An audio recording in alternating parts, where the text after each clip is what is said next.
Peter Zacco, the former Twitter whistleblower who claimed last month the company was guilty of, quote, egregious security lapses, testified before the Senate Judiciary Committee on Tuesday. Ranking member Chuck Grassley focused his line of questioning on Twitter's relationship to China. Zacco agreed with many of Grassley's concerns, including fears that Twitter's relationship to the Chinese Communist Party threatened both U.S. citizens and those of China. While employed at the social media giant, Zacco had raised concerns about Chinese advertising. Grassley asked how Twitter responded, leading to a shocking claim against the platform from Zacco. Take off where the chairman just left off. The Communist Chinese government bans Twitter, yet companies based in China advertise on the platform.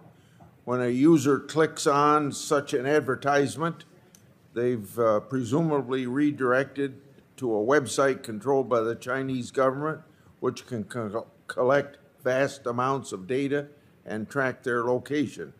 With respect to pro-democracy Chinese citizens, is Twitter endangering their lives by allowing China to advertise on the platform?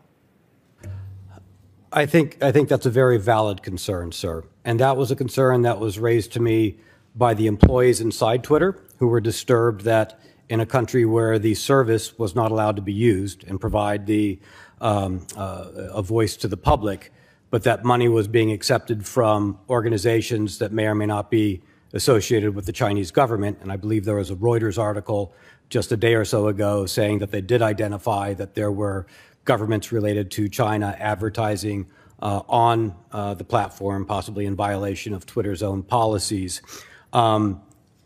The executive in charge of sales very shortly after I joined said, Mudge, this is a big internal conundrum because we're making too much money from these sales. We're not going to stop.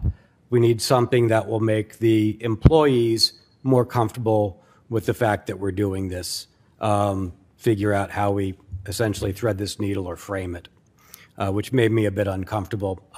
And they didn't know what people they were putting at risk or what information they were even giving to the government, which made me concerned that they hadn't thought through the problem in the first place that they were putting their users at risk for. And that was a very common problem where I saw that Twitter was a company that was managed by risk and by crises instead of one that manages risk and crises. It was very it would react to problems too late. I think you just answered this question, but I want to ask it and see if you've said all you want to on the subject. While at Twitter, you raised concerns with their policy allowing Chinese advertisement. What was Twitter's response?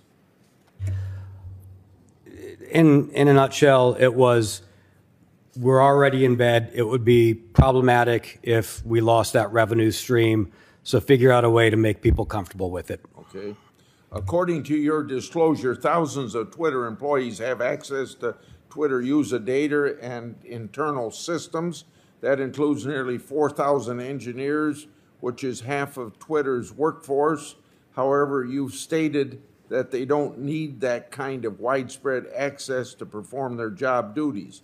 Based on Twitter's reported lack of data security, what kind of access would foreign agents have, and what kind of data would they be able to obtain? In your answer, please explain why this is a problem and how it could impact U.S. national security.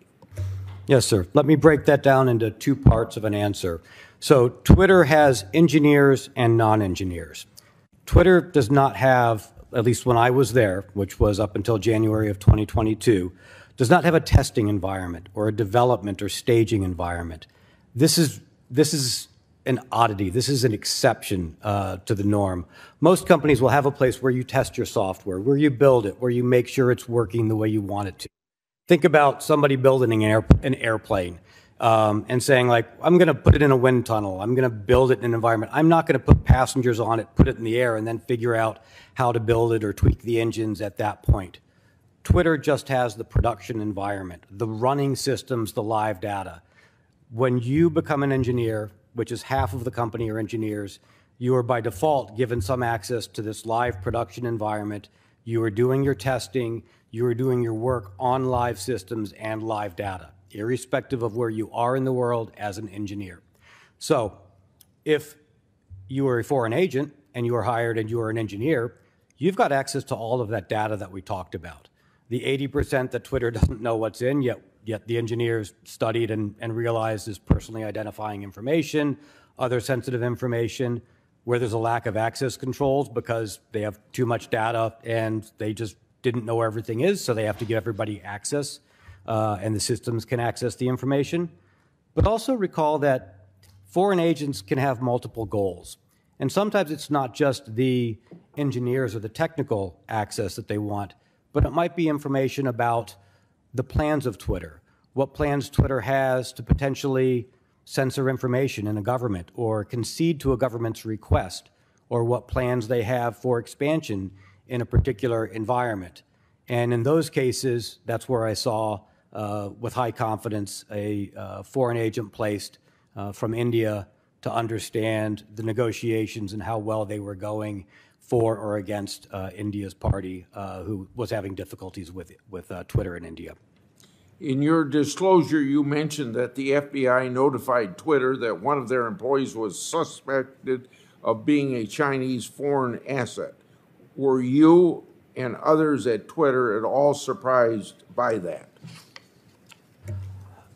This was made aware to me maybe a week before I was surprised and summarily dismissed. I had been told, because the corporate security, physical security team had been contacted and told that there was at least one agent of the MSS, which is one of China's intelligence services, on the payroll inside Twitter. While it was disturbing to hear, I and many others had recognizing the state of the environment at Twitter. We're really thinking, if you are not placing foreign agents inside Twitter, because it's very difficult to detect them, it is very valuable to a foreign agent to be inside there. As a foreign intelligence company, you're most likely not doing your job. Thank you. Thank you, Senator Grassley. Senator Feinstein.